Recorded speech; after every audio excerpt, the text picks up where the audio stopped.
Hello everyone, my name is Abhishek और स्वागत करता हूं मैं आप सबका फिर से अपने इस छोटे से यूट्यूब चैनल पे जिसका नाम है इनसाइट्स ऑन फिजिक्स। जी हाँ, और आज के वीडियो लेक्चर में हम देखने जा रहे हैं व्हाट इज रोलिंग मोशन। कौन सी मोशन बेटा? Rolling motion. रोलिंग मोशन यानी क्या होता है, क्या डिफरेंस होता है रोलिंग, स्लाइडिंग और स्पिनिंग मोशन में, और कौन से प्रकार की एनर्जीज इन्वॉल्व होती है रोलिंग मोशन में। जैसे अभी तक हमने जब भी जितने भी सीन्स पढ़े हैं उसमें only and only translational kinetic energy half M we square की हमने बात की है, rotational kinetic energy half I omega square की बात की है, सिर्फ रोटेशन सिर्फ ट्रांसलेशन। लेकिन अभी जो हम मोशन पढ़ने वाले हैं दैट इज रोलिंग मोशन, जिसमें बॉडी रोटेट भी होंगी और जगह पे रोटेट ही नहीं होंगी, आगे ट्रांसलेट भी होंगी। तो दोनों प्रकार की एनर्जीज यहाँ पे इन्वॉल्व है, that is rotational kinetic energy plus translational kinetic energy plus rotational kinetic energy, मतलब combined we will call it as total energy of a body. तो क्या क्या मॉडिफिकेशंस एग्जिस्टेंस सिस्टम में अभी आने वाले हैं, क्या होता है प्योर रोलिंग, क्या होता है इम्प्योर रोलिंग, कब हम कहते हैं what is the condition of pure rolling different objects के लिए, जैसे रिंग हो गया, डिस्क हो गया, सॉलिड स्फीयर हो गया, हॉलो स्फीयर हो गया, what is the k square by r square factor and what is the ratio of total energy to rotational kinetic energy to translation kinetic energy। इन सभी ढेर सारे क्वेश्चंस का जो आंसर है वो हमें इस वीडियो के एंड तक मिल जाना चाहिए, तभी हम समझेंगे कि वीडियो हमको बहुत अच्छे से समझा है, नहीं तो फिर आपको वापस से देखना पड़ेगा। क्लियर है? बहुत इंपॉर्टेंट टॉपिक है, बहुत अच्छा टॉपिक है, वीडियो काफ़ी लेंदी होने वाला है, काफ़ी लेंदी होने वाला है। हम इसको दो पार्ट्स में डिवाइड नहीं करेंगे क्योंकि एक गो में पढ़ना ही बहुत अच्छी बात है ये वीडियो के लिए, इसलिए एक गो में ही जितना न्यूमेरिकल्स और थ्योरी हमारी इस वीडियो में हो सकती है हम कवर करने की कोशिश करेंगे। So without wasting much of your time, let's give the heading rolling motion and let's start with the today's topic of discussion.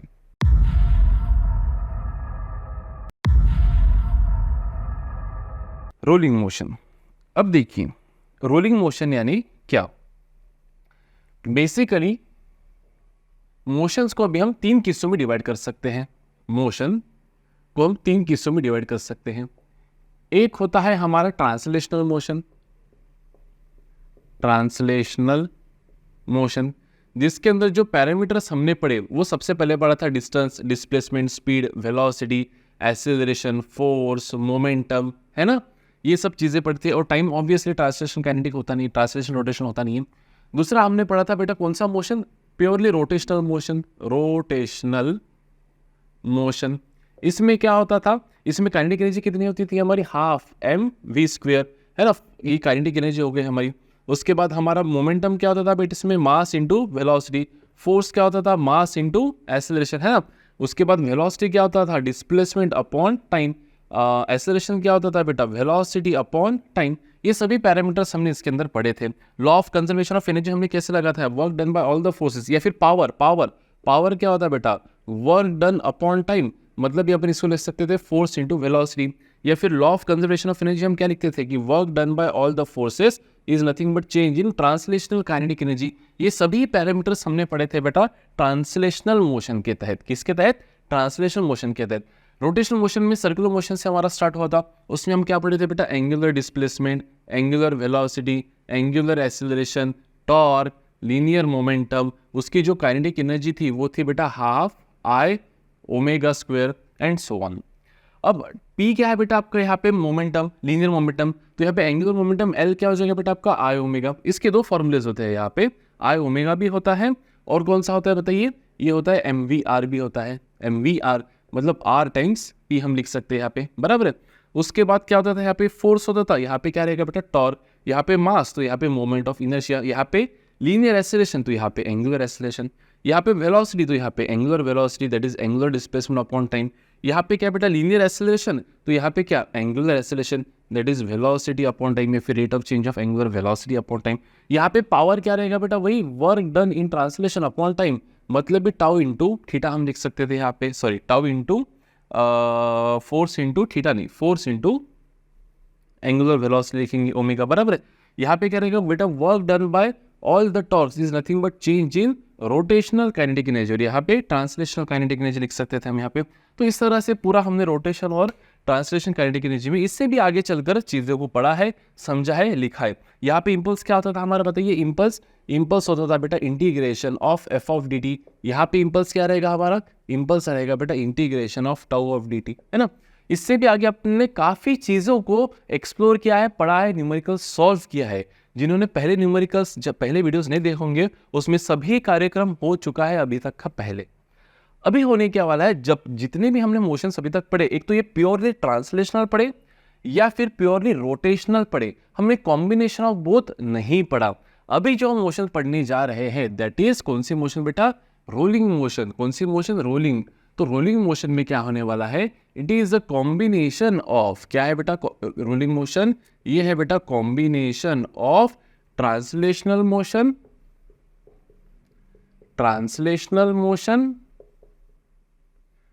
And rotational motion.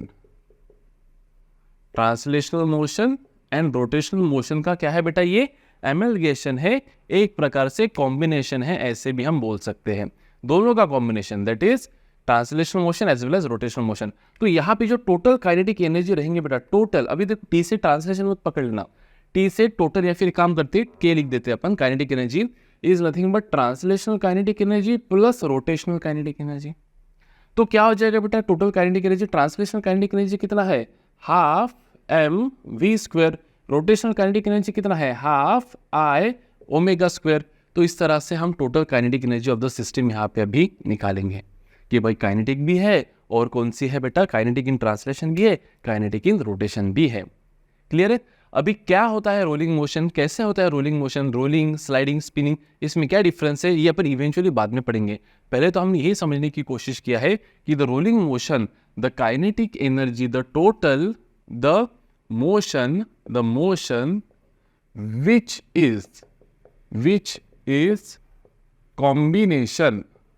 is combination of both मतलब क्या, translational motion and rotational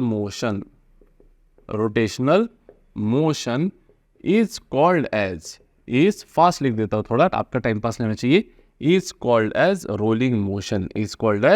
rolling motion. तो क्या मैं यहाँ पे लिख सकता हूं कि the total kinetic energy is nothing but kinetic energy in translation plus kinetic energy in rotation. तो जो टोटल मोशन, अब मोशन है ना बेटा, तो मोशन है तो मोशन कंटेंट मतलब काइनेटिक एनर्जी रहेंगी। तो total kinetic energy of the system will be that in translation of kinetic energy plus rotational kinetic energy. चलिए कि एग्जांपल से इसको समझने की कोशिश करते हैं कि जैसे मान लो कोई एक सॉलिड स्फीयर है। कौन सा स्फीयर है बेटा, ये सॉलिड स्फीयर है जिसका मास अपन पकड़ लेंगे यहाँ पे m पकड़ लेते और रेडियस पकड़ लेते बेटा r।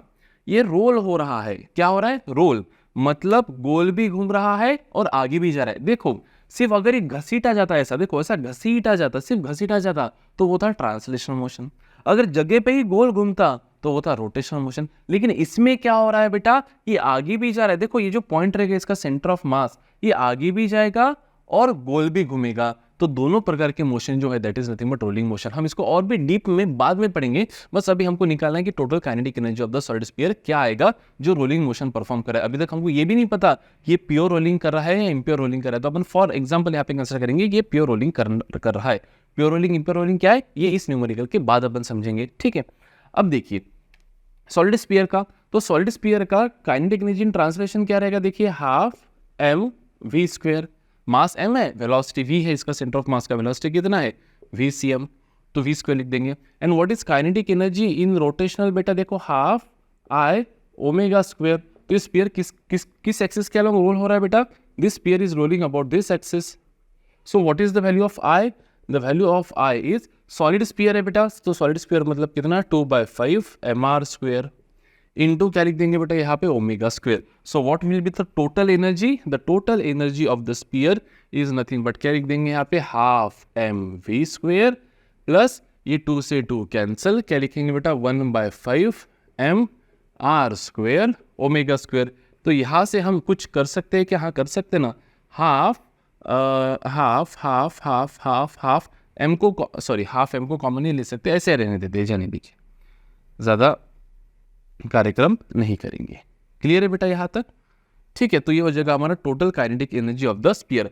अब देख लो कि अगर आपको यहाँ पे वेरिएबल ना देते हुए न्यूमेरिकल वैल्यूज दिए होते, कि जैसे मान लो दूसरा न्यूमेरिकल हम यहाँ पे ले लेंगे कि एक रिंग है बेटा, कि या फिर डिस्क है, क्या है, डिस्क है, डिस्क का मास है 2 kg और जो रेडियस है वो भी है 2 मीटर, और जो गोल गोल घूम रही है बेटा, रिवॉल्व कर रही है ओमेगा, वो है हमारा मान लो 2 radian per second, 2 radian per second. तो बताइए इसके टोटल काइनेटिक एनर्जी क्या होंगी रोलिंग मोशन में, रोलिंग मोशन में इसकी टोटल काइनेटिक एनर्जी क्या होंगी। तो what will be the total kinetic energy in rolling motion, the total kinetic energy is kinetic energy in translational plus kinetic energy in rotational. What is kinetic energy in translation बेटा, half M we square, kinetic energy in rotation बेटा half I omega square. तो के हो जाएगा, देखिए half तो half ही रहेगा बेटा, एम कितना हो जाएगा, देखो 2 इंटू वेलोसिटी पता नहीं हमको, तो हम वेलोसिटी निकाल सकते क्या, v is equals to R omega, है ना। तो मान लो ये जो है ये घूम रहा है विथ सम वेलोसिटी, है ना, तो v इज इक्वल्स टू क्या हो जाएगा यहाँ पे हमारा आर ओमेगा मान लेते हैं अपन प्योर रोलिंग के लिए। तो क्या हो जाएगा बेटा आर ओमेगा, तो कितना हो जाएगा बेटा 4 का स्क्वायर कितना हो जाएगा 16 प्लस यहाँ पे लिखेंगे half. What is I, I is the moment of inertia of this figure about an axis passing through center of mass and perpendicular to it। तो डिस्क का about this axis moment of inertia कितना होता है mr square by 2।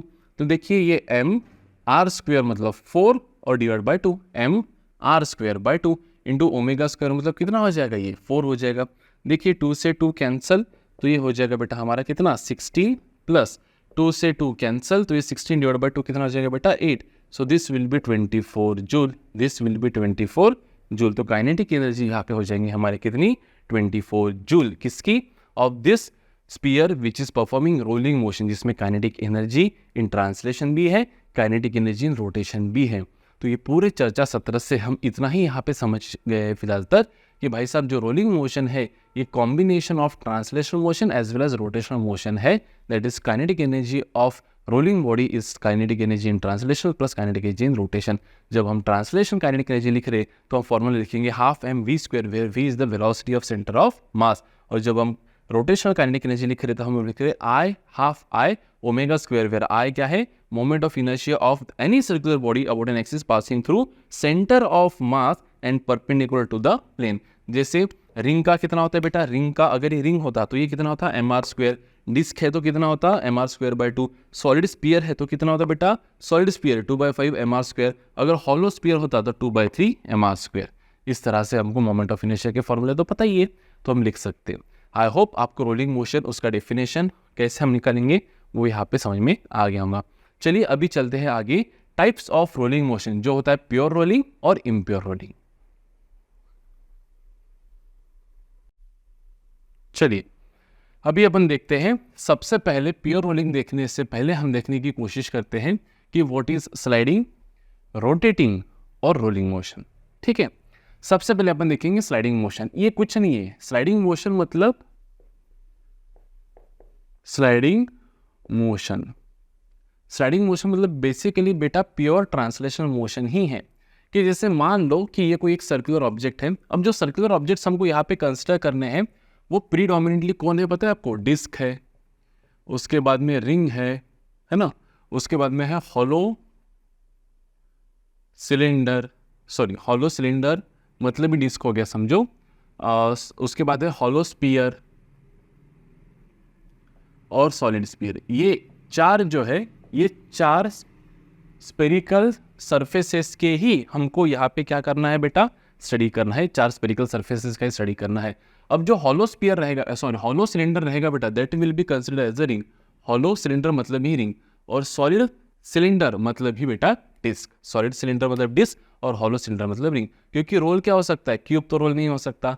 तो ये चार जो है मतलब डिस्क मतलब भी सॉलिड सिलेंडर, रिंग मतलब भी हॉलो सिलेंडर, ये आपको पता होगा है ना, कि डिस्क का जो होता है about axis passing through centre of mass होता है M R square by 2, cylinder जो होता है ना डिस्क सॉलिड सिलेंडर उसका भी कितना होता है एम आर स्क्वायर बाई 2 ही होता है ना। रिंग का कितना होता है अबाउट दिस एक्सिस, रिंग का अबाउट दिस एक्सिस कितना होता है बेटा एम आर स्क्वायर। अगर ये कह रहा है हॉलो सिलेंडर भी होता तो कितना होता है बेटा एम आर स्क्वायर ही होता। क्लियर है, तो ये 4 1 2 3 4 पैरामीटर्स की हमको स्टडी यहाँ पे पूरा करना है। इनके K square by are square factor ये कैसे रोल होंगे कैसे होंगे ये सब हमको यहाँ पे देखना है। तो यहाँ पे ईज ऑफ कैलकुलेशन के लिए अपन समझने के लिए पहले ये समझने की कोशिश करते हैं कि what actually is sliding motion and what actually is rotary motion and then what is actually the rolling motion. Sliding, पहला स्लाइडिंग, दूसरा कौन सा बेटा, स्पिनिंग, और बाद में स्पिनिंग मतलब ही रोटेशन। ठीक है, देखो स्लाइडिंग मोशन को दूसरा नाम है ट्रांसलेशनल मोशन। स्लाइडिंग मतलब ही बेटा ट्रांसलेशनल मोशन। अब देखो कैसा होता है,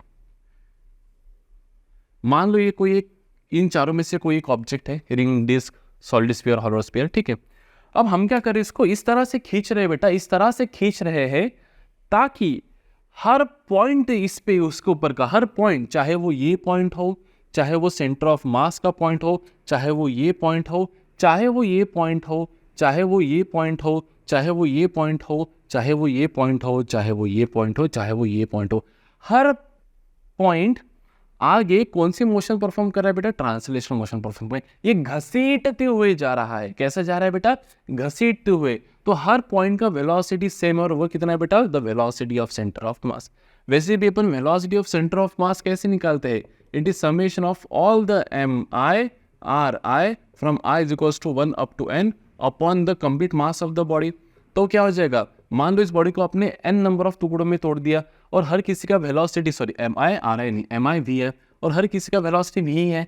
तो यहाँ पे मैं क्या लिख दूंगा बेटा, n times m into V, है ना। हर ऑब्जेक्ट का मास है, हर ऑब्जेक्ट की वेलोसिटी आगे वी ही है, तो n times M V, n टुकड़ों में तोड़ा, और टोटल मास क्या हो जाएगा बेटा, n टाइम्स ऑफ मास। तो बेसिकली जो ईच पार्टिकल का मास है वही वेलोसिटी ऑफ सेंटर ऑफ मास है। तो हर पार्टिकल जो है वो सिर्फ ट्रांसलेट कर रहा है, every particle is translating in forward direction with the same velocity, that is velocity of centre of मास, या फिर सिर्फ वी बोलो। बस मैं वीसीएम प्रीडोमिनेटली इसको ऐसे बोल रहा हूँ कि जो वेलोसिटी ऑफ सेंटर ऑफ मास है वही हर पार्टिकल का है भाई। तो हर पार्टिकल जो है, ये पार्टिकल भी आगे कितने से जाएगा बेटा, वी से, ये पार्टिकल भी आगे वी से, ये पार्टिकल भी आगे वी से, हर पार्टिकल जो है वो आगे कितने वेलोसिटी से जाएगा बेटा, वी इतने वेलोसिटी से आगे जा रहा है। तो ये बॉडी घसीटते हुए जा रही है आगे। तो हम सीधा सीधा यहाँ पे कह सकते हैं कि body is in translational motion. कौन सी मोशन में बेटा, बॉडी यहाँ पे हमारी ट्रांसलेशनल मोशन में है। ये हो जाएगा हमारा पहला। तो इसमें जो काइनेटिक एनर्जी रहेंगी बॉडी की, काइनेटिक एनर्जी इन ट्रांसलेशन, वो कितने रहेंगे बेटा बताइए, हाफ एम वी स्क्वायर। कोई कोई बुक में इसको ऐसा भी लिखा होगा, half M v c m का square. Velocity of centre of mass मतलब ही velocity of the body. Clear है। तो ज़्यादा चर्चा करने की इसके ऊपर कोई ज़रूरत है नहीं, आपको मास दिया जाएगा, वेलोसिटी दिया जाएगा, खत्म। आपको निकालना होगा स्लाइडिंग मोशन या फिर ट्रांसलेशनल मोशन। सेकेंड जो यहाँ पे बनता है बेटा, second motion, type of motion, वो बनता है आपका स्पिनिंग मोशन। स्पिनिंग या फिर रोटेशनल मोशन। स्पिनिंग या फिर कौन सा मोशन बेटा, रोटेशनल मोशन। अब देखो इसमें क्या होगा, इसमें क्या होगा कि मान लो कोई एक बॉडी है ऐसी, ठीक है, जिसको यहां से अपन ऐसा लटका के रखा है यहां से, ठीक है, और ये जो बॉडी है ये आगे नहीं जा रही है, ये about this axis of rotation goal goal goal goal, giant wheel मान लो या फिर पंखा मान लो, ये सभी कौन सी मोशन, ये स्पिन कर रहे हैं बेटा about a given axis. This all the particles, the body is rotating about a certain axis of rotation. ये हो जाएगा बेटा हमारा एक्सिस ऑफ रोटेशन। तो इसमें क्या होगा, हर ऑब्जेक्ट की जो वेलोसिटी रहेंगी, जैसे यहाँ की वेलोसिटी कहाँ है बेटा, आगे है, इस पॉइंट की वेलोसिटी कहाँ होगी बेटा, नीचे। अगर ये ऑब्जेक्ट कैसा घूम रहा होगा तो क्लॉकवाइज घूम रहा होगा, तो है ना। इसकी वेलोसिटी कहाँ रहेंगी बेटा, इस पॉइंट की इस डायरेक्शन में, इस डायरेक्शन, इसकी वेलोसिटी कहाँ रहेंगी बेटा, इस डायरेक्शन में। इसकी वेलोसिटी जो रहेंगी वो इससे कम रहेंगी, है ना। अगर ये आर है बेटा, इतना पूरा आर है, तो इसकी वेलोसिटी क्या रहेगी बेटा मेरी, आर ओमेगा। मान लो ये कांस्टेंट एंगुलर वेलोसिटी से घूम रहा है, तो इसकी वेलोसिटी क्या रहेंगे बेटा, आर ओमेगा। लेकिन इसकी क्या रहेंगे बेटा, इसकी वेलोसिटी इसकी छोटा आर ओमेगा रहेंगी, है ना। मान लो इस पॉइंट की आपको चाहिए, तो बस टेंजेंट निकाल दो वहाँ पे। मान लो ये डिस्टेंस कितना है, आर नॉट, तो ये पॉइंट की वेलोसिटी कितनी हो जाएंगे बेटा, ये हो जाएंगे आर नॉट ओमेगा। क्या ये दिख रहा है या गाँव के बाहर चला गया, नहीं दिख रहा है, गाँव के बाहर जाने से बच गया, ठीक है। तो बेसिकली है क्या कि हर पॉइंट की जो लीनियर वेलोसिटी है वो अलग अलग है। हाँ, ऐसा नहीं कि इस पॉइंट की जो है वो इस पॉइंट की है, लेकिन हर पॉइंट की वेलोसिटी कैसे बेटा अलग अलग है। यहाँ पे बॉडी एज अ फुल, तो अगर आप velocity of centre of mass यहाँ पे निकाले, if you try to calculate the velocity of centre of mass here, that would be zero. Why, क्योंकि जितना वेलोसिटी इसको है बेटा आर ओमेगा नीचे, उतना ही वेलोसिटी इस पॉइंट को है आर ओमेगा ऊपर। जितना इसको है बेटा कैपिटल आर ओमेगा आगे, उतना ही इस पॉइंट को है बेटा कैपिटल आर ओमेगा कहाँ बेटा पीछे।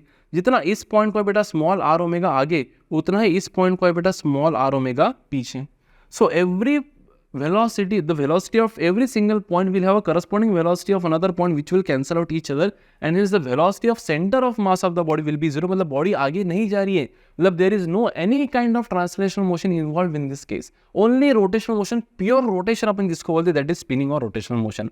तो ऐसे केस में what would be the kinetic energy in translation? The kinetic energy in translation will be half I omega square. खत्म. half I omega square. I क्या है? Where I is the moment of inertia of the body about axis of rotation. It is moment of inertia of the body about क्या बेटा? Axis of rotation. What is the axis of rotation here? This axis. Clear है?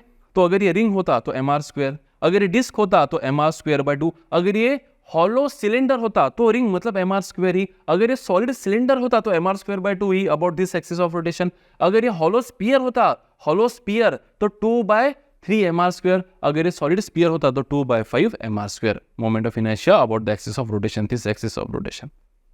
Only purely rotational motion, no any kind of translation motion. Velocity of center of mass is 0 in this case. Spinning या फिर rotational motion, sliding या फिर translational motion. और इन दोनों का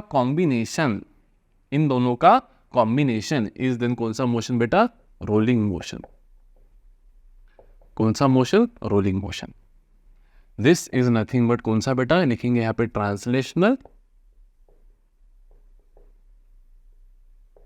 plus लिख देंगे बेटा यहाँ पे रोटेशनल. मतलब क्या होगा देखो यहाँ पे भी. अब यहाँ पे जो बॉडी है, ये बॉडी गोल भी घूम रही है और आगे भी जा रही है, गोल भी घूम रही है, आगे भी जा रही है. अब ध्यान दो, जैसे यहाँ पे अपन 3 पॉइंट्स कंसिडर करते हैं. ये तो आपका सरफेस हो गया बेटा, सरफेस, ठीक है.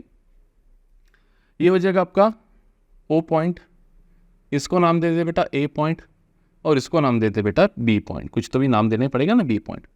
अब यहाँ पे हर पॉइंट को कुल मिलाकर 2 वेलोसिटीज है. कितनी वेलोसिटीज है बेटा? 2. पहले बात करते हैं अपन ट्रांसलेशन की वजह से.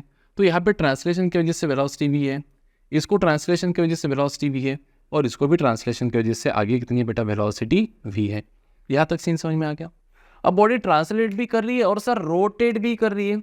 तो मान लो बॉडी जो रोटेट कर रही है वो कांस्टेंट एंगुलर वेलोसिटी ओमेगा से कर रही है, कुछ एंगुलर वेलोसिटी ओमेगा से कर रही है. तो अब इस केस में इस पॉइंट का रोटेशनल मोशन की वजह से जो वेलोसिटी रहेंगी, लीनियर वेलोसिटी, वो कितना है? R omega. तो क्या इस पॉइंट को ट्रांसलेशन की वजह से वेलोसिटी है v प्लस रोटेशन की वजह से है बेटा आर ओमेगा. तो प्लस में यहाँ पे लिख दूंगा कितना बेटा? R omega, where R is the radius. ठीक है. इस पॉइंट का क्या रहेगा बेटा? रोटेशनल काइनेटिक एनर्जी 0 रहेगा, क्योंकि देखो ना, रोटेशन में जो सेंटर ऑफ मास होता है, जो एक्सिस ऑफ रोटेशन होता है बेटा, या फिर जो सेंटर पॉइंट होता है, उसका जो वेलोसिटी होता है रोटेशन की वजह से वो भी 0 होता है. यहाँ पे कैपिटल आर ओमेगा, ये स्मॉल आर ओमेगा, ये 0, खत्म. इस पॉइंट का वेलोसिटी क्या रहेगा बेटा? रोटेशन की वजह से देखो आर ओमेगा, और यहाँ पे कहाँ रहेगा बेटा? पीछे. देखो ना, ऐसा घूम रहा है ना, तो यहाँ पे जो रोटेशनल वेलोसिटी रहेगा वो कितना रहेगा? पीछे रहेगा. और कितना रहेगा बेटा? ये आर ओमेगा. वैसे इस पॉइंट का देखो एक वेलोसिटी कहाँ रहेगा बेटा? आगे कितना? v ट्रांसलेशन की वजह से, और आर ओमेगा कहाँ रहेगा बेटा? ऊपर. तो नेट वेलोसिटी इस पॉइंट की इधर रहेंगी. थोड़ा देखो मैं बनाने की कोशिश करता हूँ, आप ज़्यादा ध्यान मत देना फिलहाल के लिए. ये वेलोसिटी v ट्रांसलेशन की वजह से, और ये वेलोसिटी कितना बेटा? आर ओमेगा, किसकी वजह से? रोटेशन की वजह से. तो नेट वेलोसिटी कहीं तो भी इधर रहेंगी. अब वो डिपेंड करता है कि अगर इन दोनों का मैग्नीट्यूड सेम रहा तो फिर 45 डिग्री पर रहेंगी, अलग रहा तो फिर वो एंगल पर रहेंगी. ठीक है, यहाँ तक समझ में आ गया आपको? तो क्या मैं यहाँ पे ये कह सकता हूँ कि net velocity at point A is nothing but v plus r omega. Net velocity of point O is nothing but v, and net velocity of point B is nothing but v minus r omega. अरे net velocities at different points. तो हर जगह, हर point की अभी यहाँ पे 2 velocities है. एक है ट्रांसलेशन की वजह से और एक है रोटेशन की वजह से. तो ट्रांसलेशन की वजह से कितनी है यहाँ पे? v. रोटेशन की वजह से r ओमेगा, यहाँ पे 0, और इसके कितना बेटा? माइनस आर, यहाँ पे माइनस आर ओमेगा. यहाँ तक सीन क्लियर है? अब देखिए, जब रोलिंग मोशन होती है इसको भी अपन क्लासिफाई कर सकते हैं 2 तरीके से. कौन सी? एक होता है बेटा प्योर रोलिंग, एक कौन सा होता है? Pure rolling. एक होता है प्योर रोलिंग. अब देखिए, रोलिंग मोशन जो होते हैं वो भी 2 प्रकार के रहेंगे. एक रहेगा प्योर रोलिंग और एक रहेगा इम्प्योर रोलिंग. अब प्योर रोलिंग को क्या कहा जाता है? Pure rolling motion. Pure rolling motion मतलब पवित्र रोलिंग, इसको कहा जाता है बेटा प्योर रोलिंग. मतलब रोलिंग, रोल तो हो रहा है, लेकिन without sliding. Rolling without sliding मतलब कैसे, देखो इसकी एक कंडीशन होती है, जैसे जिस सरफेस पे वो ऑब्जेक्ट रोल हो रहा है, जो कांटेक्ट में है surface, the surface which is in contact with that point, ये वाला पॉइंट, जैसे यहाँ पे इस केस में कौन है बेटा, पॉइंट बी, इसका अगर वेलोसिटी जीरो होगा, नेट वेलोसिटी अगर जीरो होगा, if net velocity of the point of contact of the circular object with the surface is zero, या फिर relative velocity of point B with respect to surface, हम कब बोलेंगे कि घसीट नहीं रहा है, रोल तो हो रहा है। देखो रोलिंग मतलब कैसा कि जैसे देखो ये ऐसा कुछ, ये थंब की तरफ आप देखना, देखो ये थंब आया कांटेक्ट में और चला गया, आया कांटेक्ट में, देखो हर फिंगर कांटेक्ट में आ रहा है और जा रहा है, समझ में आ रहा है, तो हर फिंगर कांटेक्ट में आ रहा है, ये ऐसा घसीट रहा है क्या, घसीट रहा है क्या, नहीं, तो हम क्या कहेंगे, अगर ये घसीट नहीं रहा है, if this body is not sliding, pure rolling हो रहा है, कोई स्लाइडिंग नहीं हो रहा है, तो इसका जो वेलोसिटी रहेगा with respect to this reference, with respect to this ground, कुछ रहेगा नहीं बेटा, नॉन जीरो रहेगा। मतलब ये what is the case of pure rolling, कि द वेलोसिटी आप लिख सकते हो कि द रिलेटिव वेलोसिटी, मैं लिखूंगा relative velocity, the relative velocity of the point of contact, the relative velocity of the point of contact of the object with the surface is zero, कि जो net velocity है point of contact surface से वो क्या रहेगा बेटा, zero. मतलब इस केस में ये जो पॉइंट ऑफ कांटेक्ट है इसके पास दो वेलोसिटीज है, एक है लीनियर वेलोसिटी, एक है आपकी rotational velocity R omega. So what is net velocity of at point B, it is V minus R omega and that should be zero, that should be zero.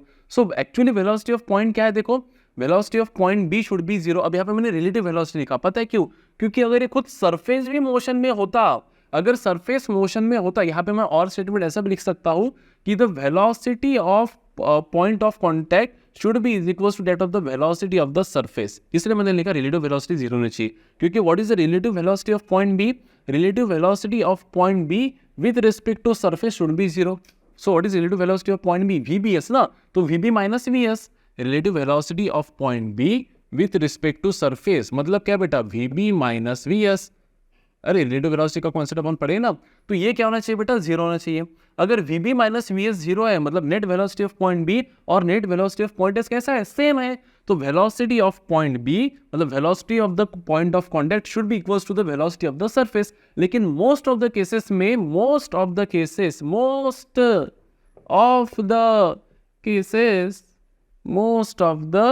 Cases में जो surface होता है बेटा वो rest में ही होता है, तो उसका वेलोसिटी जीरो रहेगा।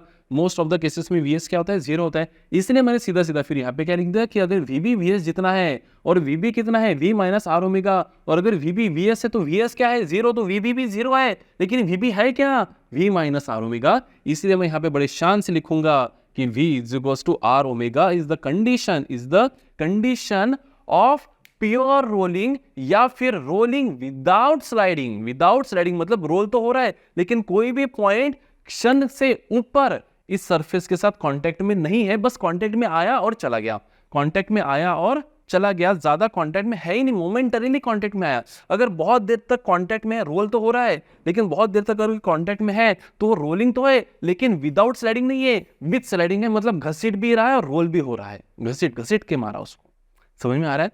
सो रोलिंग विदाउट स्लाइडिंग मतलब क्या, pure rolling. And pure rolling की कंडीशन क्या है कि जो वेलोसिटी है नेट वेलोसिटी पॉइंट बी की है वही वेलोसिटी किसकी होनी चाहिए, सरफेस की। इसलिए relative velocity of point B which is मतलब बेसिकली बी कहने से अच्छा मैं ये कहूंगा कि point in contact, relative velocity of point of contact with respect to surface should be is equals to क्या होना चाहिए बेटा, should be is equals to zero. लेकिन यहाँ पे मोस्ट ऑफ द केसेस में VB माइनस VS क्या होना चाहिए, जीरो, मतलब भी VB क्या होना चाहिए बेटा, इक्वल्स टू VS, VB क्या होना चाहिए, VS। लेकिन यहाँ पे सरफेस कैसा है बेटा, रेस्ट में है, तो बेसिकली VS क्या हो गया आपका, जीरो, तो VB भी क्या होना चाहिए, जीरो। लेकिन VB है क्या, VB है sir V minus R omega, तो V minus R omega zero, मतलब V is equals to R omega. तो अगर प्योर रोलिंग है, अरे बापू कैसा है, प्योर रोलिंग अगर है तो ये जो वेलोसिटी बेटा इस पॉइंट का ये क्या है, V प्लस आर ओमेगा। लेकिन गंगाधर ही शक्तिमान है, तो यहां पे लिखेंगे बेटा V प्लस V, तो ये हो जाएगा बेटा 2V। वही इस पॉइंट का वेलोसिटी क्या हो जाएगा, ये तो V प्लस आर ओमेगा तो है ही नहीं, तो इस पॉइंट का वेलोसिटी हो जाएगा ओनली एंड ओनली V। तो थोड़ा छोटा बना देता हूं उससे, मतलब अगर ये 2v है तो v थोड़ा छोटा रहेगा ना बेटा, ये हो जाएगा v। और ये जो पॉइंट है बेटा जो कांटेक्ट में है ये वाला पॉइंट, इसका वेलोसिटी क्या हो जाएगा बेटा, वेलोसिटी ऑफ पॉइंट p क्या हो जाएगा, 0 नेट वेलोसिटी, क्योंकि v माइनस आर ओमेगा ना, v माइनस, लेकिन आर ओमेगा क्या है v। ये किसका केस हो गया बेटा, प्योर रोलिंग का केस हो गया, प्योर रोलिंग।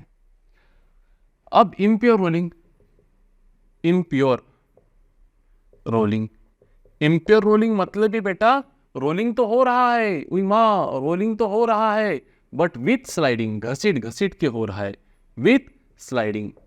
अभी जो स्लाइडिंग है ये भी दो प्रकार की हो सकती है, एक तो ऑब्जेक्ट आगे साइड हो सकता है, मतलब रोल होते होते आगे साइड हो रहा है, या फिर रोल होते हुए ऐसा पीछे। आपने देखा होगा ना कभी कार्टून टॉम एंड जेरी बहुत फास्ट में भागता, और जैसे वो ब्रेक मारता तब आगे तो जाते होता है लेकिन पैर से घसते जाता।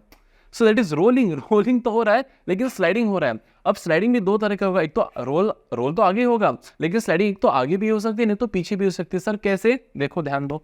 अब यहाँ पे इस सीन में क्या रहेगा कि अगर ऑब्जेक्ट आपका रोल हो रहा है विथ स्लाइडिंग, विदाउट स्लाइडिंग नहीं, विथ स्लाइडिंग, तो इस पॉइंट की वेलोसिटी क्या है, net velocity v plus R omega.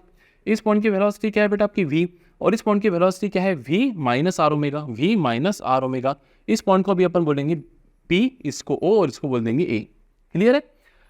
अब देखो यहाँ पे यहाँ से अगर मैं बोल रहा हूँ कि अगर v आर ओमेगा जितना है, if v is equals to R omega, तो मतलब हम ही एज्यूम करके चल रही कि जो सरफेस का वेलोसिटी वो है 0 है। तो जो पॉइंट p का वेलोसिटी है, जो पॉइंट p का वेलोसिटी है वही अगर s का होगा तो क्या बोलेंगे अपन, pure rolling. The velocity of point of contact is equals to velocity of surface, तो हम क्या बोलेंगे बेटा कि इट इज प्योर रोलिंग। लेकिन वेलोसिटी ऑफ सरफेस क्या है, 0, तो velocity of point of contact p भी क्या रहेगा 0, लेकिन vp है क्या, v माइनस आर ओमेगा, तो v माइनस आर ओमेगा 0 मतलब क्या, v is equals to R omega, तो ये हो जाएगा केस ऑफ प्योर रोलिंग। लेकिन अगर मैं कहूँ कि केस वन कि आपका लीनियर वेलोसिटी जो है वो है ग्रेटर देन आर ओमेगा, वो है ग्रेटर देन आर ओमेगा, तो ये है प्योर रोलिंग इन ये है impure rolling and sliding in forward direction, क्योंकि v ज्यादा है और आर ओमेगा कम है, तो ये है impure rolling with forward sliding. यहां पे लिख देंगे अपन कि इम्प्योर रोलिंग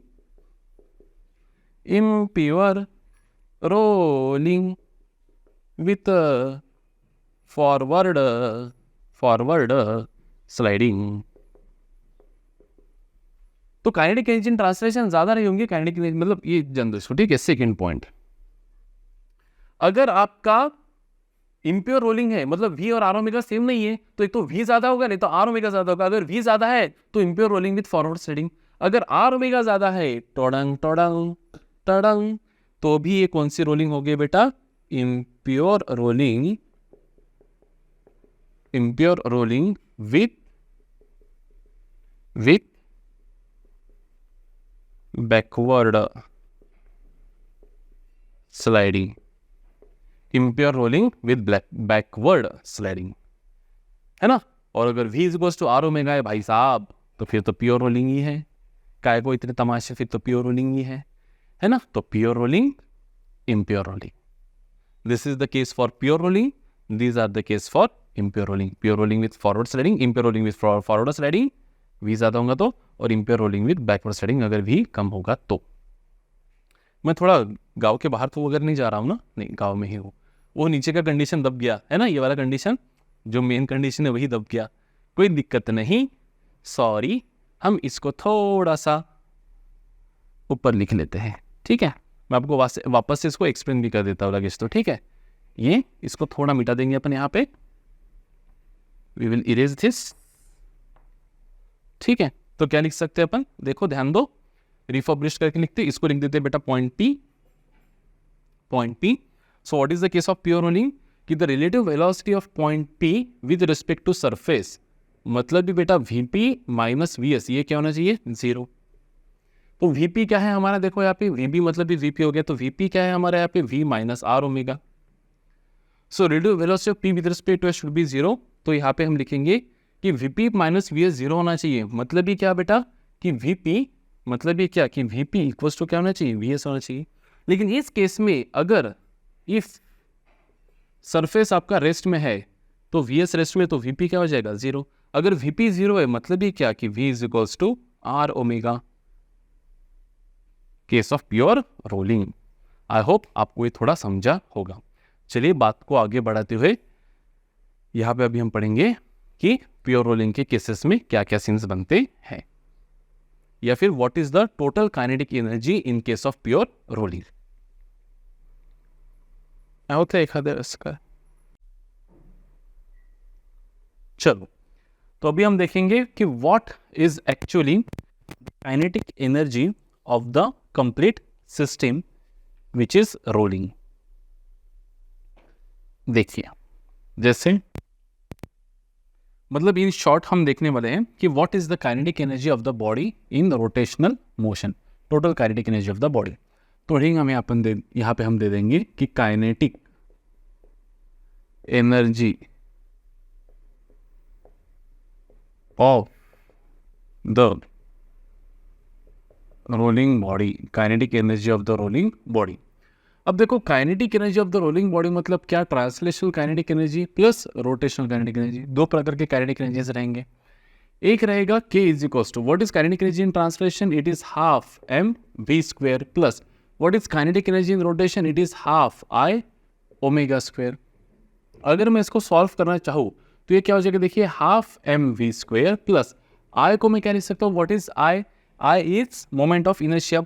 I को हम लिख सकते हैं बेटा रेडियस ऑफ वायरेशन के केस में I is equal to mk², है ना। क्या है रेडियस ऑफ वायरेशन, क्या है बेटा K √I/m होता है। Radius of gyration is √I/m। तो I इज इक्वल टू क्या लिखेंगे, mk²। ओमेगा क्या हो जाएगा आपका, ओमेगा को हम लिख सकते हैं बेटा V/R। तो ये हो जाएगा हमारा टोटल V²/R²। तो काइनेटिक एनर्जी टोटल क्या हो जाएगी यहाँ पे आपकी, हाफ mv² प्लस यहाँ पे अपन लिखेंगे half mv² in bracket K²/R², बराबर। अगर आप गौर से देखें तो क्या मैं ऐसा कह सकता हूँ इस पूरे सीन से कि काइनेटिक एनर्जी इन ट्रांसलेशन जो है that is nothing but half mv², और काइनेटिक एनर्जी इन रोटेशन है that is nothing but half mv² in bracket K²/R²। तो हर एंटिटी का जो चार बॉडीज हमको यहाँ पे कंसिडर करना है, सीखना है, उनके काइनेटिक एनर्जी, उनका अगर आपको रोटेशनल काइनेटिक एनर्जी निकालना है तो आपको उनके K²/R² फैक्टर जो होता है वो पता होना चाहिए, जो हम यहाँ से अगली बार में निकालेंगे, 5 मिनट बाद निकालेंगे। पहले समझ तो रहे थे कि क्या सीन है। तो this is kinetic energy in translation and this is kinetic energy in rotation. अब यहाँ पे क्या कर सकते हैं अपन, देखिए अगर मैं यहाँ पे हाफ mv² को कॉमन ले लूँ, हाफ mv², तो मुझे क्या मिलेगा ब्रैकेट में 1 प्लस ये 1 इंटू ये इज दिस दिस इंटू क्या है यहाँ पे लिखेंगे, यहाँ पे K² क्या लिख देंगे बेटा यहाँ पे R²। So the total kinetic energy in this case becomes half mv² 1 plus K²/R². This is the total kinetic energy of the system, that is in translation plus in rotation. तो अगर आपको कोई पूछे कि what is the kinetic energy in translation, तो आप क्या बोलेंगे, sir it is half mv²। आपको कोई पूछे कि what is kinetic energy in rotation, तो आप क्या बोलेंगे, सर एक तो हाफ I ω² बोलो, नहीं तो बोलो हाफ I को हम क्या लिख सकते हैं बेटा mk² और ओमेगा को लिख सकते हैं बेटा V²/R²। तो सीधा सीधा बोल दो ना सर कि काइनेटिक एनर्जी इन रोटेशन हो जाएगा हाफ mv² इन ब्रैकेट हम लिख सकते हैं K²/R²। मतलब काइनेटिक एनर्जी इन ट्रांसलेशन और काइनेटिक एनर्जी इन रोटेशन में डिफरेंस क्या हो जाएगा रिलेशन बेटा, कि kinetic energy in rotation is kinetic energy in translation half mv² times क्या बेटा K²/R² फैक्टर। या फिर मैं ऐसा भी लिख सकता हूँ बेटा क्या कि इसके नीचे लिखा तो दिखेगा क्या, नहीं दिखेगा ना, बस यहीं तक। तो मैं ऐसा भी लिख सकता हूँ यहाँ पे बेटा कि क्या, कि kinetic energy in translation upon kinetic energy in rotation is nothing but equals to क्या K²/R²। So what is K²/R², उल्टा लिखा ना मैंने, उल्टा लिखा, kinetic energy in rotation upon kinetic energy in translation, kinetic energy in rotation upon kinetic energy in translation is K²/R²। या फिर kinetic energy in rotation is K²/R² times the kinetic energy in translation. Clear है, ये भी एक हम यहाँ से लिख सकते हैं। या फिर अगर आपको कोई पूछे कि what is the ratio of kinetic energy total to that of kinetic energy in translation या फिर rotation to that of kinetic energy in translation, तो व्हाट इज टोटल बेटा, टोटल है half mv² 1 plus K²/R² is to rotation में क्या है बेटा, half mv² K²/R² is to total क्या, ट्रांसलेशन क्या बेटा, हाफ mv²। तो देखो half M we square half M we square half M we square common निकाल कर कैंसिल आउट हो जाएगा, तो बचेगा क्या 1 प्लस के square by are square is to, क्या लिखेंगे यहाँ पे, के square by are square is to 1. So this is the ratio of total kinetic energy to that of kinetic energy in rotation to that of translational kinetic energy. This is the ratio. अगर आपको कोई पूछे कि what is the ratio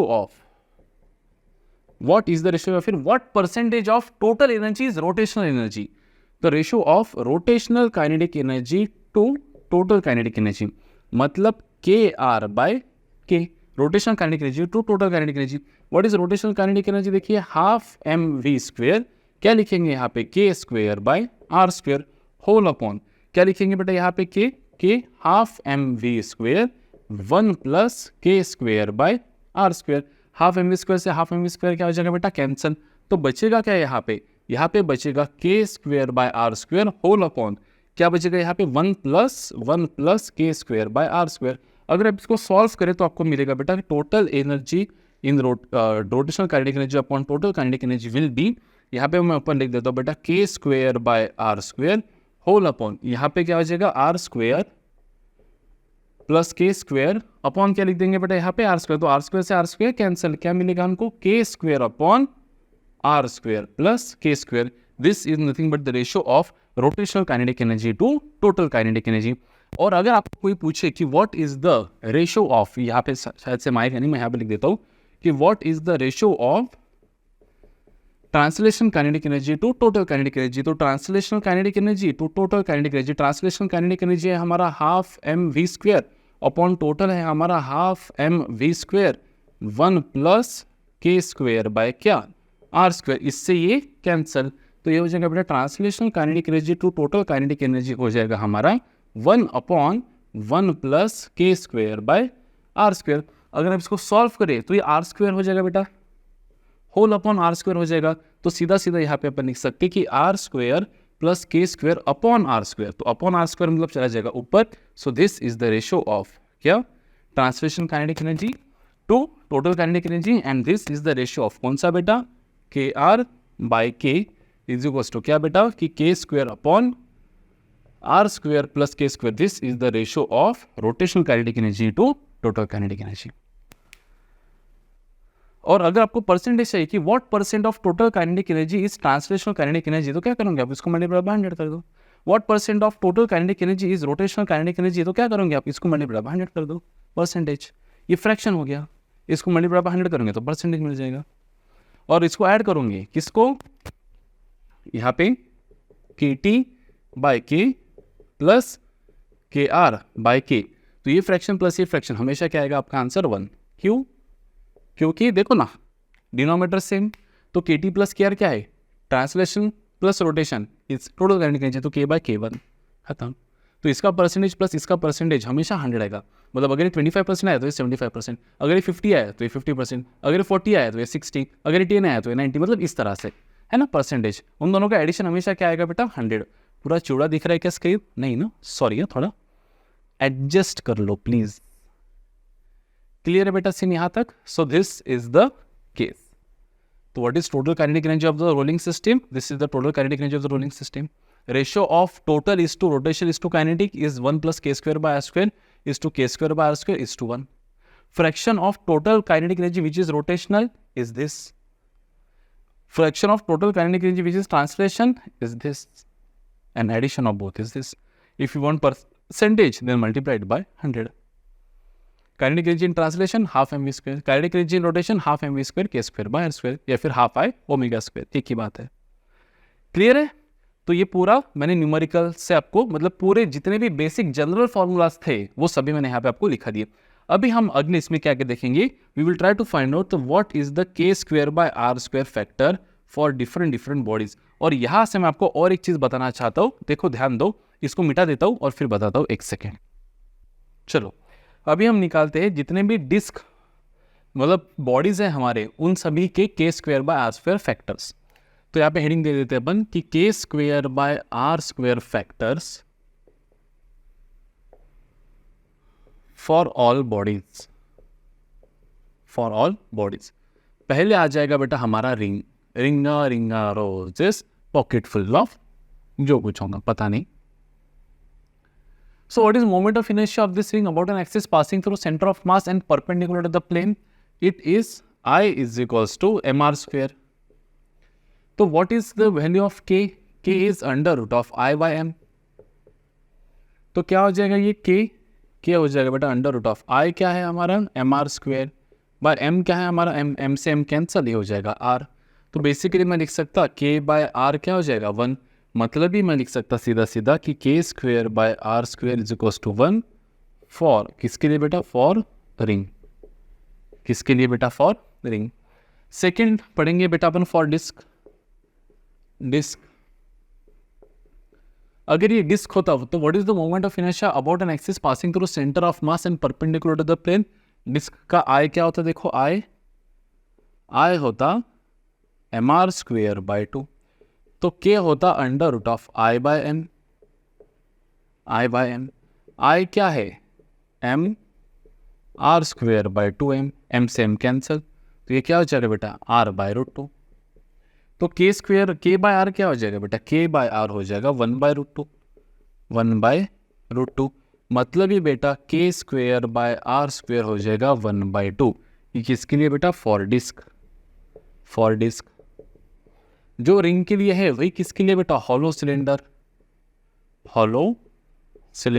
k square by r square for ring and hollow cylinder. जो disc के लिए है बेटा वही किसके लिए बेटा फॉर सॉलिड सिलेंडर.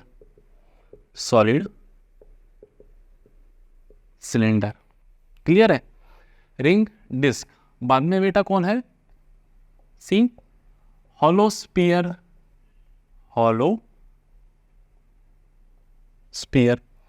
क्या रहेगा हॉलो स्फीयर का देखो moment of inertia about an axis passing through centre of mass and perpendicular to the plane. I हो जाएगा हॉलो स्फीयर का 2/3 mr स्क्वेयर. तो k मतलब under root of I by m. I लिख देते अपन सीधा 2/5 mr स्क्वेयर बाय m से m कैंसल. तो I हो जाएगा हमारा अंडर रूट ऑफ 2/5 I नहीं k हो जाएगा बेटा हमारा under root of 2/5 of r. तो इसी तरह से मैं लिख सकता हूँ कि k square by r square क्या हो जाएगा बेटा ये हो जाएगा 2/5 फॉर किसके लिए फॉर हॉलो स्फीयर. क्लियर है. नेक्स्ट पढ़ लेंगे डी फॉर कौन सा सॉलिड स्फीयर. सॉलिड हॉलो के लिए मैंने कुछ गलत यहाँ पे 2/3 लिखा, यहाँ पे 2/5 कैसे आ गया. चलो 2/3 करो सर कुछ भी. For solid SPHERE for solid sphere क्या रहेगा बेटा आई मोमेंट ऑफ इनर्शिया. अगर सॉलिड स्फीयर होता तो मोमेंट ऑफ इनर्शिया क्या होता है यहाँ का 2/5 mr स्क्वेयर. तो k क्या हो जाएगा बेटा under root of I by m. I क्या है देखो 2/5 mr स्क्वेयर बाय m से m कैंसल. तो k क्या हो जाएगा k हो जाएगा अंडर रूट ऑफ 2/5 r. तो लिखेंगे यहाँ पे k square by r square is nothing but 2/5. किसके लिए बेटा ये for solid sphere. For solid sphere. तो इस तरह से आपको ये मुखपाठ हो जाने चाहिए. यहाँ पे अपन लिखेंगे रिंग, बाद में लिखेंगे disk, ring oblique, hollow cylinder, solid cylinder, बाद में ये यहाँ पे बेटा सॉलिड स्फीयर लिख देते हैं और यहाँ पे लिख देते हैं बेटा हॉलो स्फीयर. तो क्या है बेटा रिंग का बोलो ring a roses k square by r square 1. डिस्का डिक्सेस 1/2. सॉलिड स्फीयर 2/5 और hollow sphere 2/3. These are k square by r square factors for different bodies. ये लर्न होने ही चाहिए. ऐसा नहीं कि मैंने डायरेक्ट आपको बस ये लिखा दिया टेबल और बोलो रट्टा मारो, नहीं, निकाले हैं हमने. तो ये आपको लर्न होने ही चाहिए क्योंकि ये हर जगह आपको काम आएंगे. आपको काइनेटिक एनर्जी इन ट्रांसलेशन निकालना है तो कोई काम नहीं है बेटा हाफ mv स्क्वायर. कोई भी ऑब्जेक्ट का काइनेटिक एनर्जी ट्रांसलेशन क्या है हाफ mv स्क्वायर.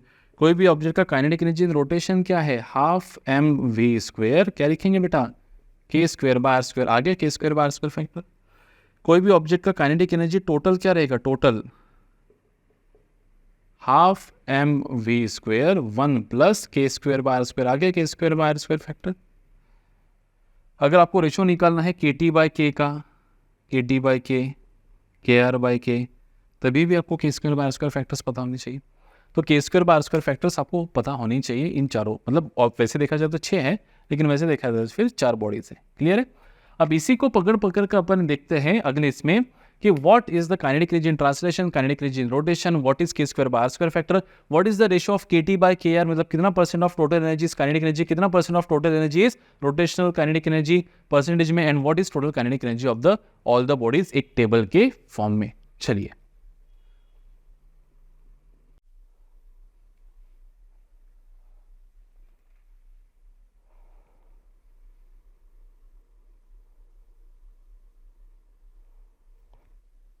चलो अब देखिए यहाँ पे मैंने पहले से टेबल बना के रख दिया ताकि आपका बाद में टाइम पास ना हो। जैसे कि मैंने यहाँ पे लिखा है बेटा बॉडीज, तो बॉडीज में कौन से बॉडीज हमको अंडर कंसिडरेशन पढ़ने हैं। रिंग, जिसका दूसरा पार्ट रहेगा हॉलो सिलेंडर, मतलब hollow cylinder will be behaving as a ring. Disk which is also acting as a solid cylinder. Next है हॉलो स्पीयर, नेक्स्ट है सॉलिड स्पीयर। तो ये 4 स्पीयर्स हमको, मतलब सर्कुलर पार्ट्स जो रोल होते हैं वो हमको यहाँ पे पढ़ना है। उनका K square by are square factor जो हमने इसके पहले निकाला था अभी, रिंग का 1, डिस्क का 1/2, हॉलो स्फीयर का 2/3, सॉलिड स्फीयर का 2/5, वो सब हमने लिख दिया। काइनेटिक एनर्जी इन ट्रांसलेशन, मान लो सभी का मास m है, सब वेलोसिटी v से जा रहे हैं, तो half M we square, half M we square, half M we square, half M we square. यहाँ तक सीन पूरा क्लियर है। अब काइनेटिक एनर्जी इन रोटेशन का फॉर्मूला क्या है, half M we square K square by are square. तो अगर मैं ट्रांसलेशन काइनेटिक एनर्जी को multiply by K square by are square करूँ तो मुझे रोटेशन काइनेटिक एनर्जी मिल जाएगा। तो half M we square into 1, half M we square into 1 is half M we square, half M we square into 1/2 is 1/4 M we square, half M we square into 2/3, 2 cancel 1/3 M we square, half mv square into 2/5, 2 cancel 1/5 mv square. So this is nothing but translational kinetic energies and these are all nothing but rotational kinetic energies of different substances. अब रही बात total kinetic energy, तो total kinetic energy क्या हो जाएंगी, translational plus rotational, half M we square plus half M we square मतलब m we square, half M we square plus 1/4 M we square, तो m we square common, 4 + 2 6/8 3/4 m we square, 1/2 plus 1/3 3 + 2 5, 2 3 = 6, तो 5/6 M we square, और half M we square common, 5 + 2 7/5 2 = 10 M we square. So these all are nothing but total kinetic energies of the system. Next, what fraction of total kinetic energy is equals to translational kinetic energy and what fraction मतलब percentage में of total kinetic energy is equals to rotational kinetic energies, ये अभी हमको next पढ़ना है. तो ये मैंने यहाँ पे लिखा है देखो, KT/K. What is KT? Translational kinetic energy. कितना बेटा translational kinetic energy? Half M we square, और total half M we square 1 + k square by are square. तो half M we square half M v cancel, KT/K क्या बनेगा, KT/K 1/1 + k square by are square. ऐसा भी लिख सकते हो या फिर इसको रिफर्बिश करके ऐसा भी लिख सकते हो. लेकिन क्योंकि हमको यहाँ पे k square by are square factors पता है तो इसी फॉर्मेट पे हम रहने देंगे. Next, KR/K. KR क्या है, half M we square k square by are square, और टोटल क्या है half M we square 1 + k square by are square.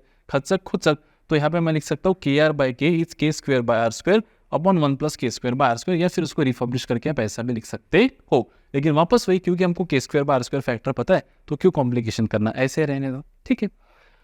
अब चलिए नेक्स्ट अपन निकालते कि व्हाट, आप डायरेक्टली इस फॉर्मूला से भी निकाल सकते हो या फिर यहाँ से समेशन करके भी निकाल सकते हो. तो KT/K, KT क्या है आपका half M we square, K क्या है आपका एम वी स्क्वायर. तो half M we square upon M we square मतलब हाफ इंटू 100% मतलब 50%.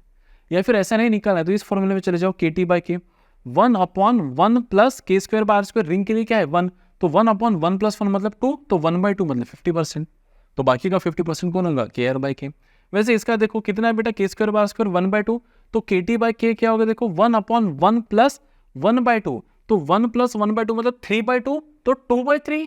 2/3 इंटू 100 कितना हो जाएगा 66%, तो 66.667, तो अपन 67% लिख देते हैं. तो बाकी का 33% कौन हो जाएगा बेटा, KR/K. देखो KR/K करके देखो आप, k square by are square कितना बेटा 1/2, तो हाफ अपॉन 1 + हाफ, तो 3/2, तो 1/2 / 3/2 मतलब 1/3, 1/3 मतलब 33%.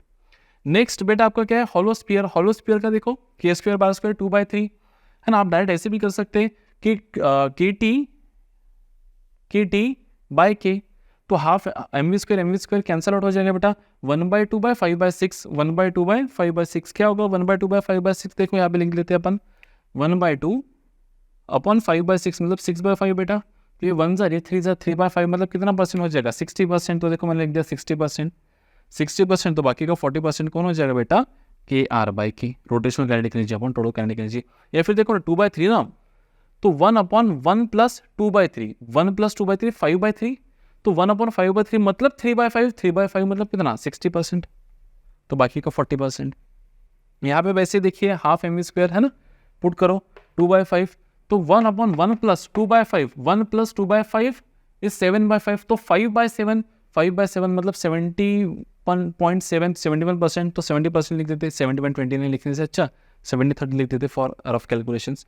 तो इस तरह से आपको सभी के, ये मैं ये नहीं बोल रहा कि आपको रट्टा मारना है, ये आपको निकालना सिखाया बेटा, ये आपको पता है, 2 मिनट में पुट करो निकालो ना भाई, रट्टा क्यों मारना है, ऐसा दिन रात बैठे हैं। फिजिक्स में रट्टा मारना ही नहीं, रट्टा फिजिक्स में पाप है, इतना बड़ा पाप कि जिसकी कोई छोड़ो भी, पाप है, बहुत बड़ा पाप है। आपको k²/r² पता है, ये भी मैंने निकाल के बताया आपको, और आपको ये फॉर्मूलाज भी पता है, put the reason, enjoy the answer, let's. Clear है बेटा?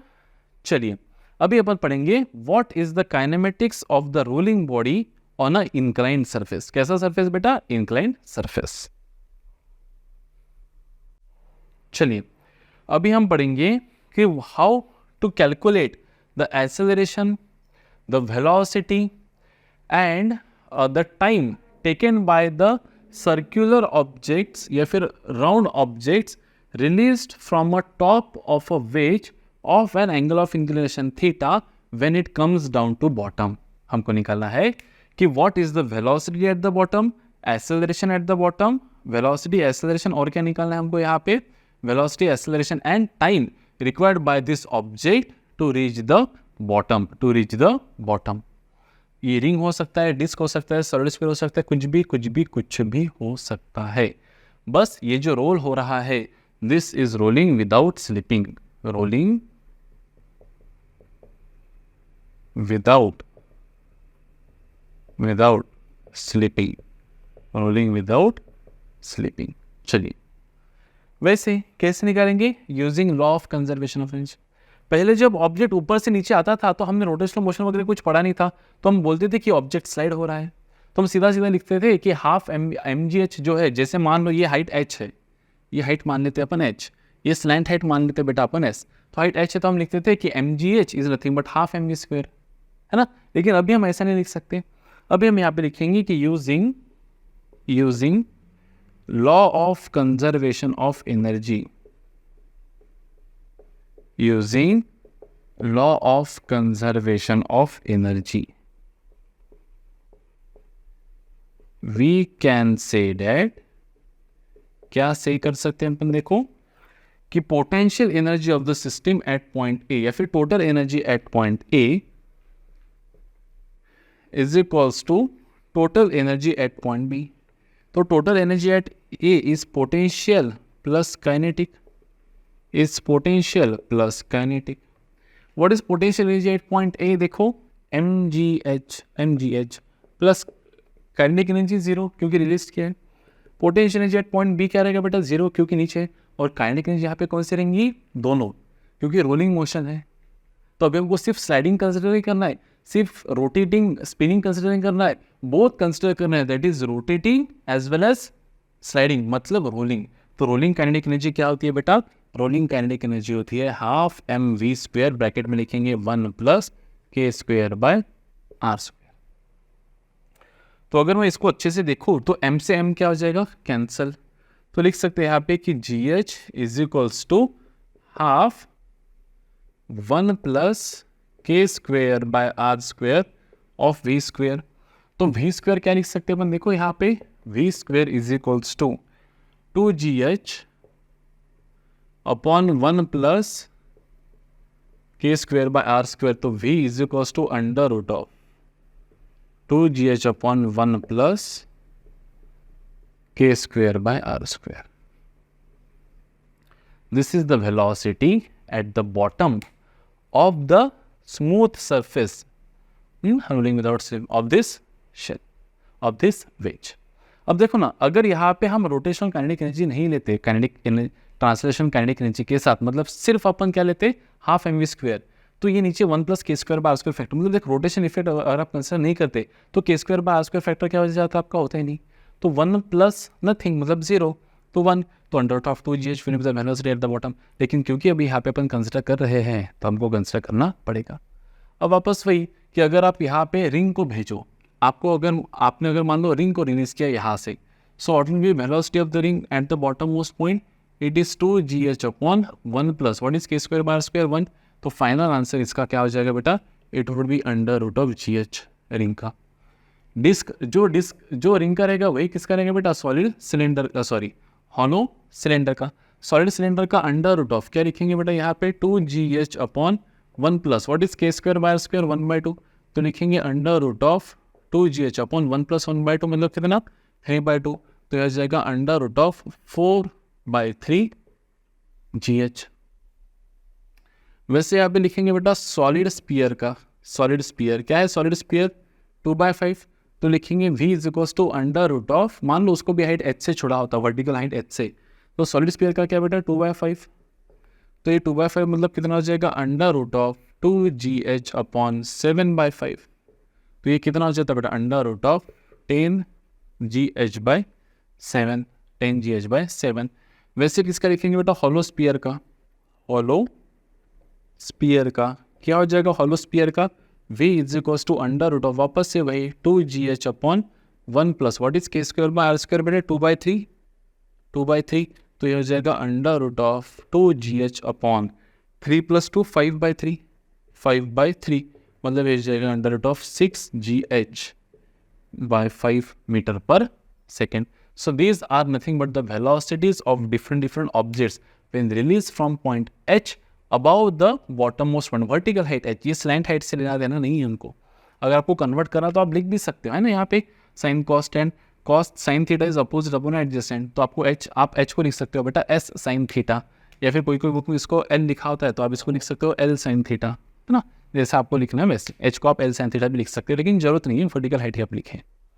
क्लियर है, रिकॉर्डिंग हो रहा है ना, हाँ हो रहा है। नेक्स्ट हम निकालेंगे बेटा what is the acceleration.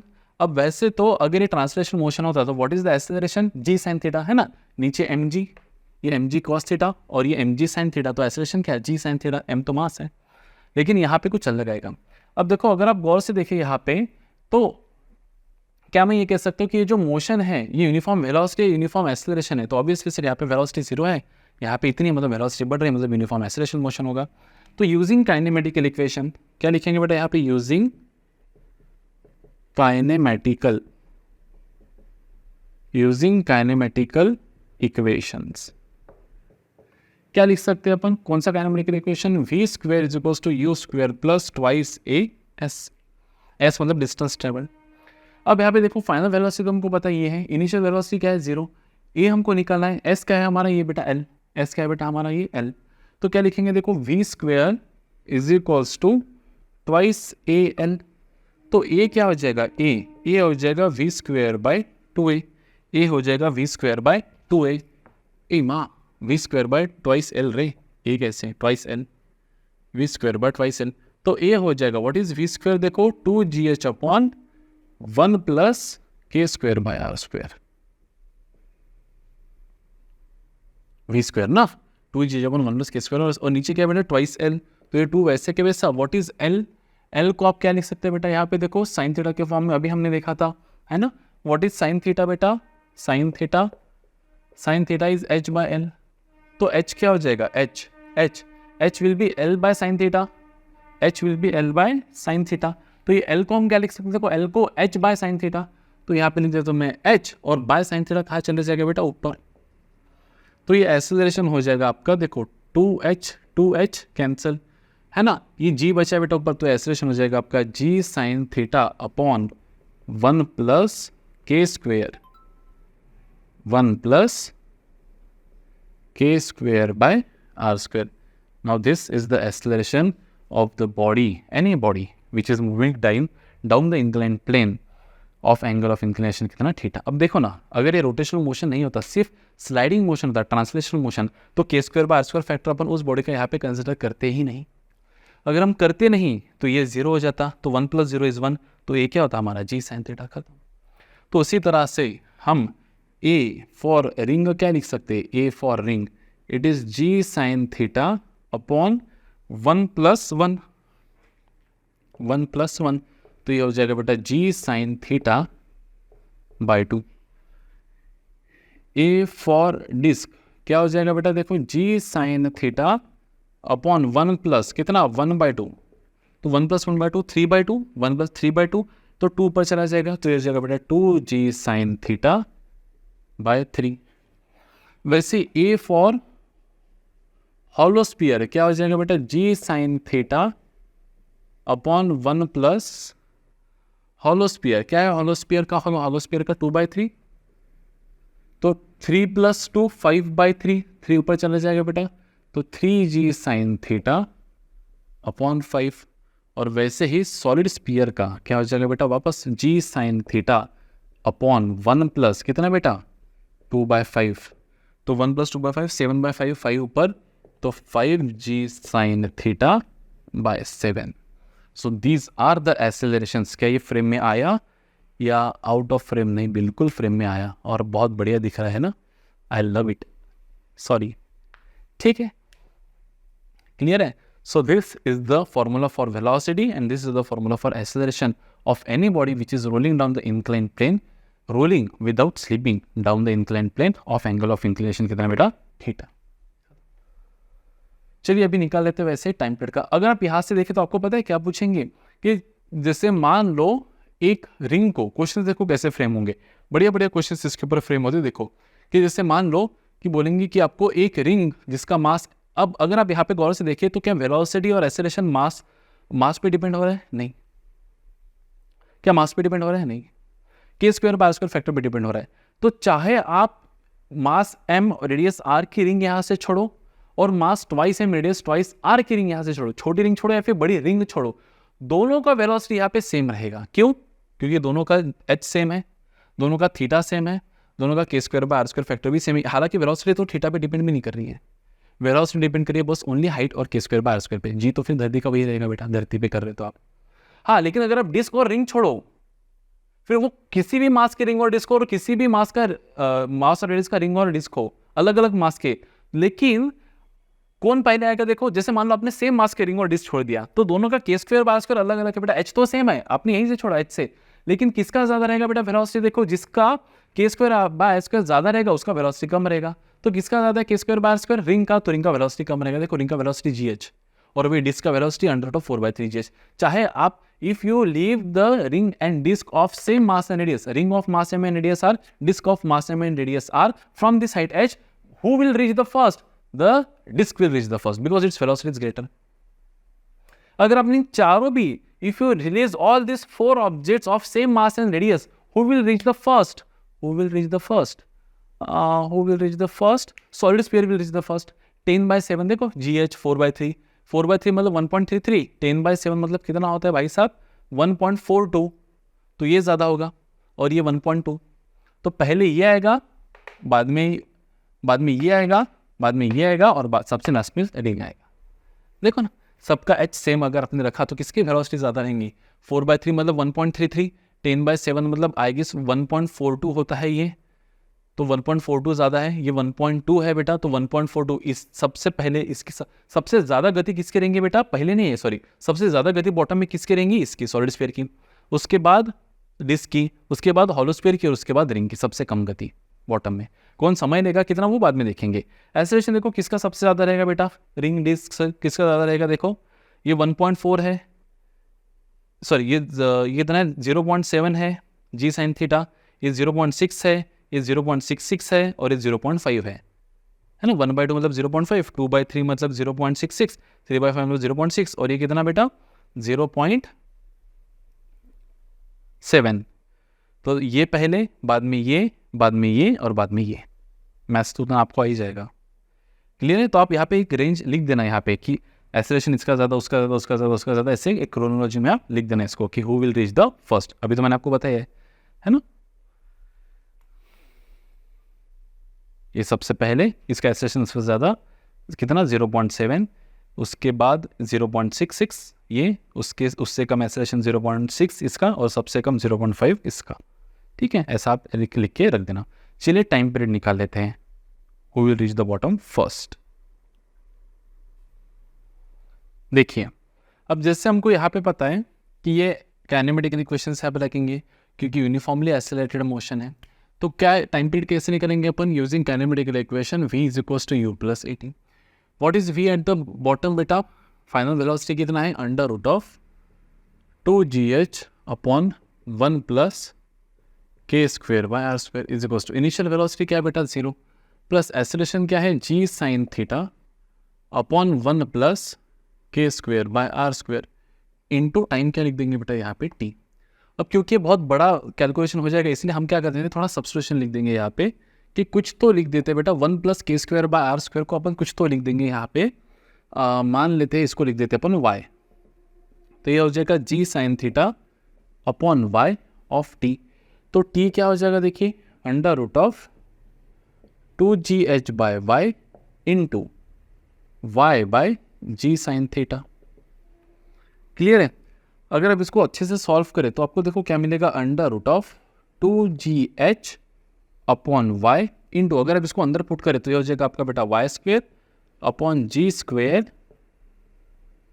Sign square theta. तो एक y से एक y कैंसल, एक g से एक g भी कैंसल, तो क्या मिलेगा आपको time period under root of twice h by g, twice h by g, और क्या मिलेगा आपको अंडर रूट पे ये y मतलब 1 प्लस के स्क्वेयर बाय आर स्क्वेयर, और ये 1 बाय साइन थीटा बाहर निकलेगा तो ये हो जाएगा 1 by sine theta, sine square theta.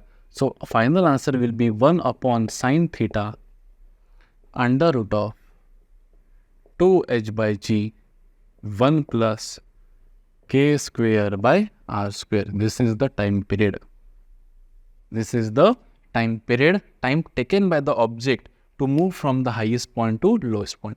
अब चलिए ये भी सबके लिए निकाल लेते कि टाइम पीरियड ऑफ रिंग क्या रहेगा, तो क्या रहेगा वो 1 बाय साइन थीटा तो वैसे के वैसे ही रहेगा, है ना। 1 plus k square by are square क्या है बेटा 1, तो 1 प्लस 1 2, तो 2 2 जार कितना हो जाएगा बेटा 4, तो लिख देंगे under root of 4h by G. Time period of disk क्या रहेगा 1 by sine theta under root of, disk मतलब 1 बाई 2 बेटा, तो 1 प्लस 1 बाई 2 3 बाई 2, 2 से 2 कैंसिल तो 3 बचेगा, तो लिखेंगे यहाँ पे thrice h by G. Time period of solid sphere वापस वही 1 बाय साइन थीटा वैसे के वैसा under root of solid sphere, solid मतलब 2 by 5, 1 plus 2 by 5 7 by 5, 7 by 5 तो 14 बाय 5, तो लिखेंगे यहाँ पे 14h by G. Time period of hollow sphere 1 by sine theta under root of hollow 2 by 3, 1 plus 2 by 3 5 by 3, 5 2 ज़ा 10 by 3। मैंने यहाँ कुछ गलती की क्या, सॉलिड स्पीयर में सॉलिड 2 बाई 5 ना, तो 1 प्लस 2 बाई 5 7 बाई 5, हाँ तो बाय 5, तो 5 चाहिए था ना वही सब यहाँ पे, और यहाँ पे क्या चाहिए था बेटा 2 बाई 3, तो 5 बाई 3, तो यहाँ पे क्या चाहिए था 3 चाहिए था। ये सही लिखा, डिस्क का 1 प्लस 1 बाई 2 3 बाई 2, हाँ ये तो सही लिखा, 3 3 कैंसल आउट हो जाएगा। क्लियर है। So these are nothing but the time periods of different objects which they have taken to come from highest point to bottom point. देखो इसमें सबसे ज़्यादा कौन है अभी, रिंग, बाद में डिस्क, बाद में आई गेस हॉलो स्पीयर, और बाद में सॉलिड स्पीयर, जो टाइम वो नीचे आने के लिए ले रहे हैं, the time they are taking, है ना। तो इसका एक्सेलरेशन कम, एक्सेलरेशन का इन्वर्स आएगा टाइम पीरियड का आपका। क्लियर, एक बार वेरीफाई कर लो मैथमेटिकली सही है गलत है तो सभी। तो इतना चर्चा से हम क्या लिख सकते हैं, देखो बेटा यहाँ पे कि वेलोसिटी क्या आई थी हमारी अंडर रूट ऑफ, बोलो कितनी आई थी 2gh अपॉन 1 प्लस के स्क्वेयर बाय आर स्क्वेयर।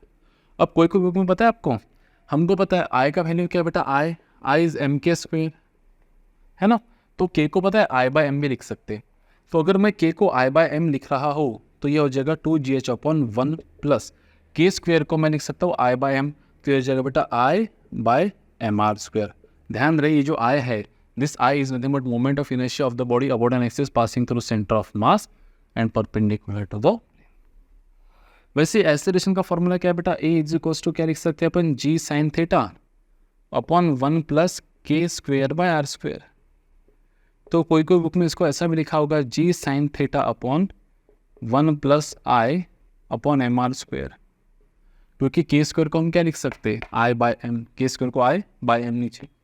वैसे टाइम पीरियड का फॉर्मूला को भी क्या लिख सकते हैं, देखो यहाँ पे what we can write formula for time period 1 by sine theta upon under root of 2h by g 1 plus I by M R square.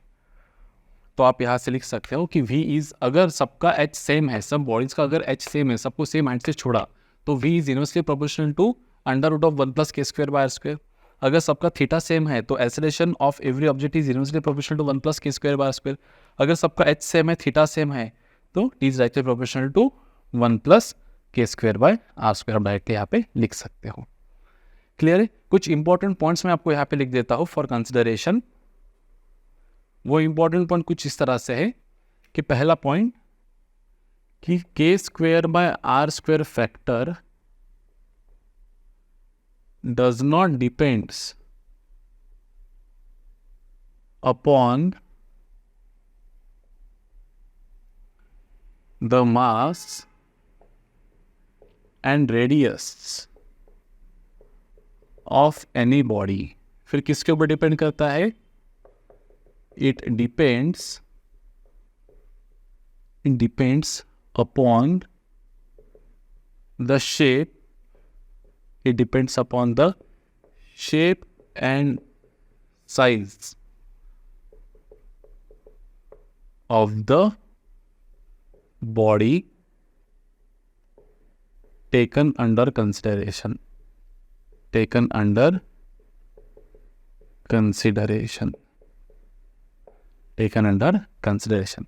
कि के square by are square factor चाहे रिंग मास m की रहे, twice m की रहे, r की रहेगी, ring का के स्क्वेयर बाय आर स्क्वेयर बेटा 1 ही रहेगा, डिस्क का 1/2 ही रहेगा, सॉलिड स्फीयर का 2/5, हॉलो स्फीयर का 2/3 ही रहेगा, कितना भी मास और कितने भी रेडियस का हो, खत्म।